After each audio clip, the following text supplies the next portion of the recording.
I watched my best friend's skin separate from his body like he was shedding a coat. It happened over 3 days.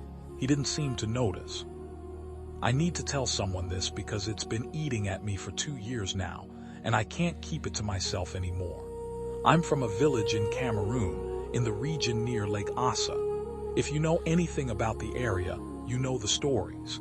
My grandmother used to warn us about the lake.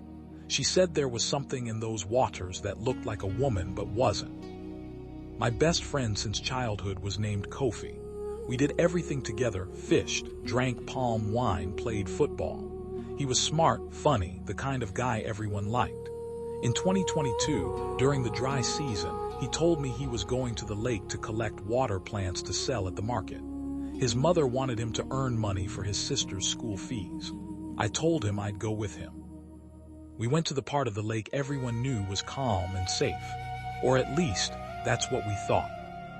It was early morning, maybe 6 a.m. The water was still and clear. Kofi was filling baskets with the water lilies when he stopped suddenly. He was staring at something in the water. I asked him what was wrong, but he didn't answer. He just walked deeper into the lake. I called out to him, but he kept walking until the water reached his chest. Then he stopped and stared down at the surface. I thought maybe he saw a crocodile or something. I grabbed a stick and started walking after him, but my foot got caught in one of the nets we'd brought. By the time I got free, Kofi had turned around and was walking back to shore. He looked normal, he looked like himself, but his eyes were different, not crazy or anything, just empty, like someone had turned off the light inside him. "We should go," he said quietly. That wasn't like him. Kofi always wanted to stay longer, squeeze every coin out of his work. "What did you see?" I asked. "Nothing," he said. "Let's go." We left the lake and went back to the village. At first I thought I was being paranoid, but something felt wrong. Kofi seemed off all day. He wasn't talking much. He ate dinner but barely tasted it. His mother said he was just tired. That night Kofi told his family he was going to sleep early. I lived close by, and around 2 a.m. I heard him calling my name. I went to his house. His mother was confused. She said he'd been asleep. But there was Kofi, fully awake, standing in the doorway in his underwear. "We have to go back to the lake," he said. His voice was strange, like someone else was moving his mouth. His mother started yelling. His father grabbed him and held him down. Kofi didn't fight back. He didn't seem scared or upset. He just kept saying very calmly, "She's waiting for me. She's waiting." They tied him to his bed that night. I stayed in the room with him. He didn't sleep. He just lay there, staring at the ceiling, his jaw moving like he was chewing something, but there was nothing in his mouth. The next morning, Kofi's skin started to change. I know how this sounds, but I'm telling you what I saw. His skin on his arms looked dry, like it had been stretched too tight. By noon, it started to look papery, almost see-through. His mother thought it was some kind of infection. She called the local nurse, who said he had heat rash and prescribed some cream. But it was worse than that.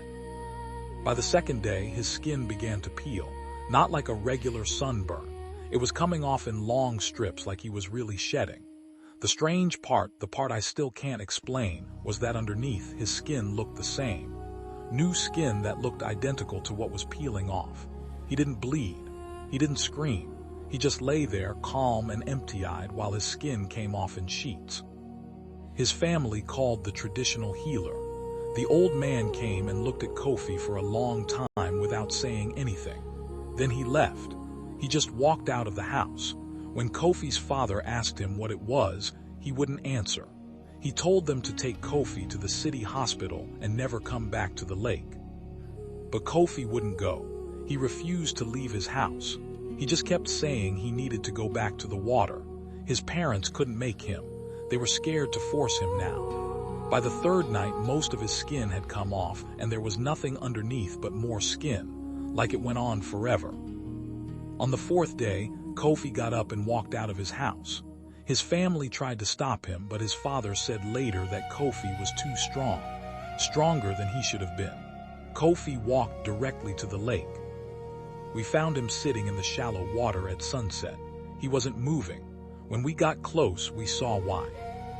His skin was still shedding, but now it was different. The skin that fell into the water was turning into scales, actual fish scales. His fingers were webbing together. His teeth were getting sharper. But his face was changing into something beautiful. Something that looked almost like a woman, but not quite right. The proportions were wrong. Kofi looked up at us and smiled. That wasn't Kofi's smile. "Tell them I'm happy," he said. His voice was the same, but there was an echo to it, like two people were speaking at once. "Tell them she takes good care of her husbands." We didn't touch him. We just ran back to the village and called the police. By the time they arrived, Kofi was gone, completely gone. They searched the lake for days, but they never found a body. The police said he drowned. They wrote it in their report and closed the case. But I know what I saw, and I know that twice since then I've gone back to the water during the day. I would never go at dawn. The second time I saw something in the deep part of the lake. It was humanoid but wrong, too long, too flexible. It was watching me. My grandmother always said the lake took husbands. She said the thing in the water was lonely and sometimes took men to be with her. She said you could see them sometimes at night, half-human shapes dancing in the moonlight on the water's surface. I've never gone back to that lake since Kofi disappeared.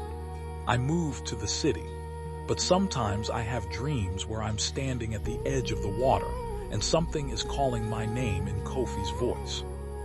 I just needed to write this down before I forget it, before I convince myself it wasn't real, before it calls me back.